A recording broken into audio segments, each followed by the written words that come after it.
សួស្តីបងប្អូនទាំងអស់គ្នាស្វាគមន៍មកកាន់ Channel ខ្សឹបអារូបនេះជាវីដេអូទី15របស់យើងដែលនិទានរឿងអារូបសម្រាប់បងប្អូនស្ដាប់កម្សាន្តបើមានចំណុចខុសឆ្គងត្រង់កន្លែងណាបងប្អូនអាចបញ្ចេញមតិខាងក្រោមបាន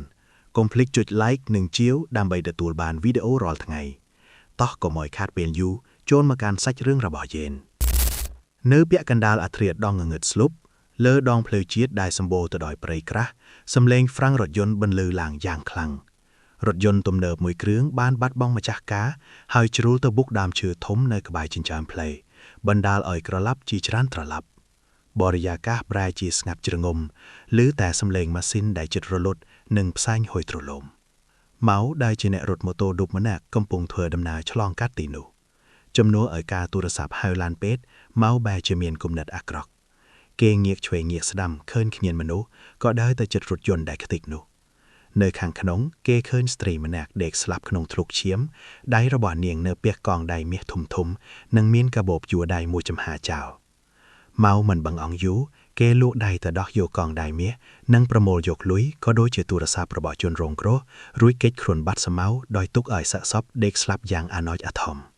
បន្ទាប់ពីបានទ្រព្យសម្បត្តិមកម៉ៅមានចិត្តសប្បាយរីករាយណាស់ប៉ុន្តែចាប់ពីយប់នោះមករឿងរ៉ាវចម្លែកក៏ចាប់ផ្ដើមកើតឡើង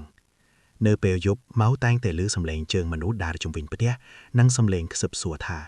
យករបស់ខ្ញុំទៅណាយកមកឲ្យខ្ញុំវិញខ្ញុំត្រចះណាយប់ទី3ម៉ៅកំពុងដេកលុកស្រាប់តែមានអារម្មណ៍ថាមានអ្វីម្យ៉ាងធ្ងន់សង្កត់លើទ្រូងគេបើកភ្នែកឡើងឃើញស្ត្រីម្នាក់ដៃមុខមាត់បែកបាក់ឈាមហូរស្រួយខ្លួនអង្គុយពីលើគេ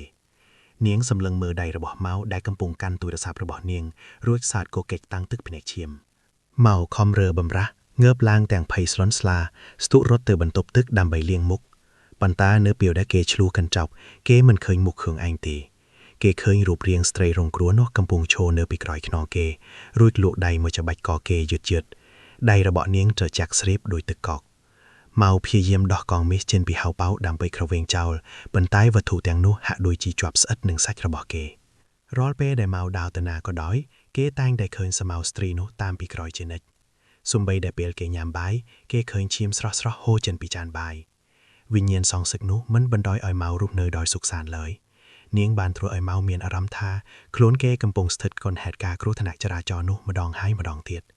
គេឮសំឡេងបុកសំឡេងសម្រែកនិងធំក្លែងសាងពេញច្រមុះជានិច្ចនៅយប់ចុងក្រោយម៉ៅហាក់ដូចជាបាត់បង់ស្មារតីគេបានជិះម៉ូតូរបស់គេក្នុងល្បឿនយ៉ាងលឿនសម្ដៅទៅកាន់កន្លែងដែលគ្រោះថ្នាក់ចរាចរណ៍នោះបានកើតឡើងក្នុងភ្នែករបស់គេឃើញផ្លូវស្អាតប៉ុន្តែការពិតគឺមានវិញ្ញាណស្ត្រីនោះអង្គុយពីក្រោយម៉ូតូរួចយកដៃខ្ទប់ភ្នែកគេ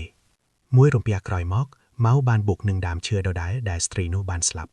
គេដេកស្ទប់ស្ដឹងនៅលើដីក្នុងសភាពដូចជាជនរងគ្រោះកាលពីមុនបេះបិទមុនពេលដាច់ខ្យល់គេឃើញស្ត្រីនោះដើរមកជិតរួចលួសដៃមកយកកងមេនិងកាបូបរបស់នាងត្រឡប់ទៅវិញនាងញញឹមដាក់គេរួចបាត់ស្មៅឈឹងទៅក្នុងភាពងងឹតព្រឹកឡើងអ្នកភូមិប្រទះឃើញសាកសពម៉ៅអ្វីដែលគួរឲ្យហួសចិត្តបំផុតនោះគឺនៅក្នុងដៃរបស់ម៉ៅដែលដាច់ស្លាប់គ្មានមាសគ្មានលុយគ្មានអ្វីទាំងអស់មានតែស្លឹកឈើស្ងួតនិងដុំថ្មប៉ុណ្ណោះដែលគេគិតថាជាមាសកាលពីយប់មិញចំណែកឯទ្រព្យសម្បត្តិពិតប្រាកដរបស់ជនរងគ្រោះត្រូវបានគេរកឃើញនៅក្នុងព្រៃកបែនោះហាក់ដូចជាគ្មានអ្នកណាធ្វើប៉ះពាល់វាតតែសោះ